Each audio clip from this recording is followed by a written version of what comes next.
with the Native Student Union. I've been a member of the Native Student Union at the University of Victoria for a number of years, and I'd like to all welcome you here this evening. And first of all, I'd like to tell you a little bit about the Native Student Union. We are a group of students that support and work together to try to maintain a small community within the university. There's only a small number of us. Out of a little more than 15,000 students, there's about 150 full and part-time First Nation students. And what we're planning to do is work towards building the numbers and hopefully starting a First Nation Studies program here within the next 2 years and getting a First Nations building. So we'll be asking for a lot of community support during this process. So with that, I'd like to introduce Wally Braw, and he'll introduce the guest speaker. Thank you. Good evening. I'm a member of Project North, or what some people refer to as the Aboriginal Rights Coalition. I'm just here to give you a few words of introduction and welcome. The Project North Victoria crew is really comprised of a number of folks, individuals.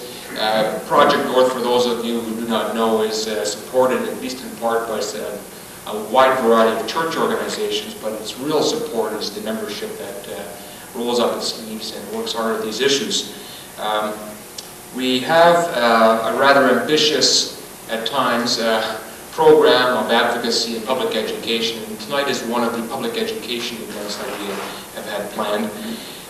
Project North has been in the advocacy area for some 20 years at least, and over the years we've seen various issues come up, and the issue that we feel is very relevant today is the slogan or motto, "One Law for All." 5 years ago we did not hear this slogan or motto, at least not in British Columbia, to the degree that we hear about it today. I suppose we live in a 15-second television news clip era when slogans like this are fanciful and they catch the attention of a lot of folks out there. We thought it would be important to consider what the slogan of "One Law for All" really means. Project North Victoria has thought it important enough to devote some attention to it. There's some material at the back that you could pick up if you'd like, explaining at least how Project North Victoria views the matter. And we thought as part of the larger education process that we would invite an expert to come address us. And we're very fortunate this evening to have Dr. Rudy Reeser from Washington State join us. Dr. Reeser has had at least 25 years of experience as a writer, an advocate in various capacities. And I'm going to highlight some of those things for you. He is a member of the Cowlitz Indian tribe and chair of the Center for World Indigenous Studies in the United States. He has published a good deal. His most recent publication is a document called The Anti-Indian Movement on the Tribal Frontier. It's published by the Center for World Indigenous Studies, 1992. There are some more recent works that he's accomplished. For example, a document he produced, he's currently working on, a 1996 document, Fourth World Geopolitics, Coexistence and the New International Political Order. There are many other publications that Dr. Reeser has sponsored and worked on. Dr. Reeser's advocacy work and public policy work goes back at least into the early 1970s. For example, in 1975, Dr. Reeser was selected by tribal leaders in the Northwest United States to serve as a specialist on U.S. Government Federal Administration of Indian Affairs on the American Indian Policy Review Commission, which is a joint Senate House of Representatives commission. He has served internationally. For example, he authored the Federal Administration Task Force report issued to the Commission, the American Commission, in 1976, and he served as a special assistant to the World Council of Indigenous Peoples President George Manuel, who happened to be from Canada, and served as the acting executive director of the National Congress of American Indians in 1983. His resume is much more extensive in this, and I won't get into more details. But right now, I would appreciate a round of applause for Dr. Wieser and welcome him today to Victoria.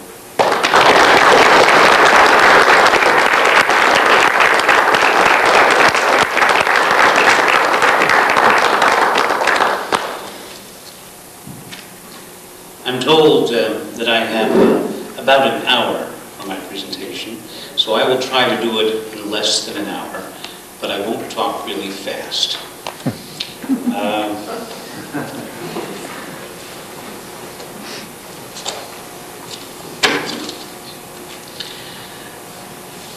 I was asked to prepare a presentation for you tonight based on a study that I began in 1986 on what I eventually called the anti-Indian movement on the tribal frontier. And tonight my presentation is entitled Facing Down the Anti-Indian Movement. Now, I have to admit, I chose a provocative title to draw attention to a subject. If I gave it the title that would probably be more descriptive, you would probably say, okay. But by me having this title, you come out this evening and you're away from the television set.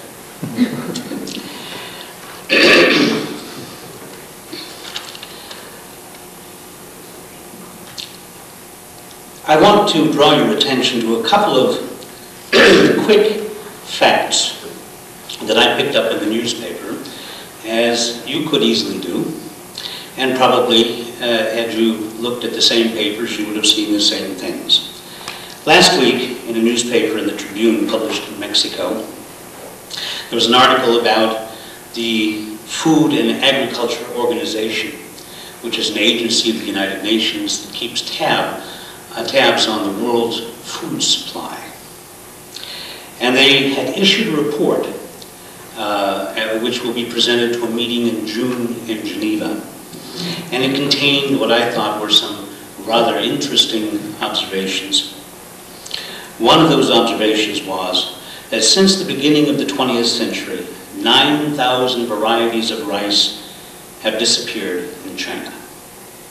They don't exist anymore. 9,000 varieties. In that same time, 80% of the corn varieties have disappeared from North America. They don't exist any longer.